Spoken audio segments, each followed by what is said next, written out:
On the sixth day of creation, God formed man from the dust of the earth. He breathed the breath of life into his nostrils, and the man became a living person. God planted a garden in Eden and placed the man there. God ordered beautiful trees and trees that bear fruit to grow up from the ground. In the middle of the garden, he placed the tree of life and the tree of the knowledge of good and evil. He gave instructions to the man to tend to and watch over the garden. God told the man, "You may freely eat the fruit of every tree in the garden, except the tree of the knowledge of good and evil. If you eat the fruit of this tree, you will surely die." Then God said, "It is not good for man to be alone. I will make a helper who is just right for him." God brought all the animals to the man to be named by the man. The man gave names to all the animals, but still there was no helper just right for him. So God caused the man to fall into a deep sleep. While he slept, God took out one of the man's ribs and closed up the opening. Then he made a woman from the rib, and he brought her to the man. "At last," the man exclaimed, "this one is bone from my bone and flesh from my flesh. She will be called woman because she was taken from man."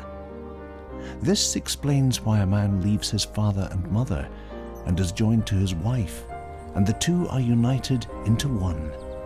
Now the man and his wife were both naked, but they felt no shame.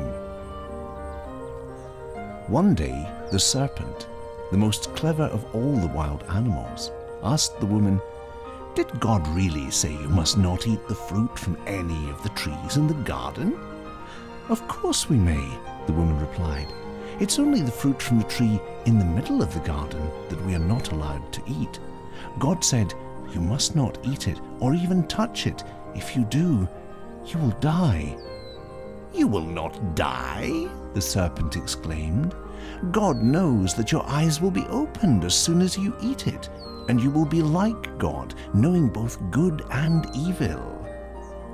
When the serpent was done speaking, the woman did eat the forbidden fruit and shared it with her husband. At that moment their eyes were opened. They felt shame by their nakedness, so they sewed fig leaves together to cover themselves. That evening they heard God walking about in the garden, so they hid. God called to the man, "Where are you?" The man replied, "I hid from you because I was naked."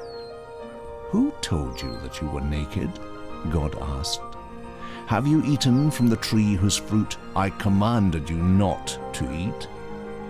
The man replied, "The woman gave it to me." Then God asked the woman, "What have you done?"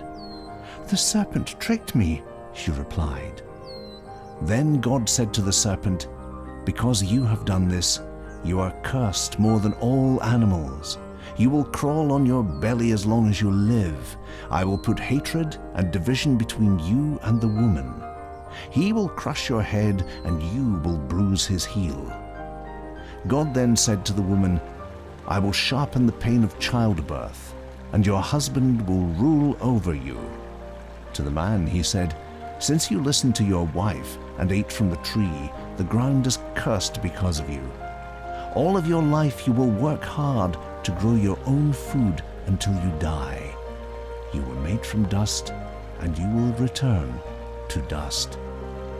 Adam then named his wife Eve, and God made clothing from animal skins to cover their nakedness. God banished them from the Garden of Eden, and he sent Adam out to cultivate the ground from which he had been made.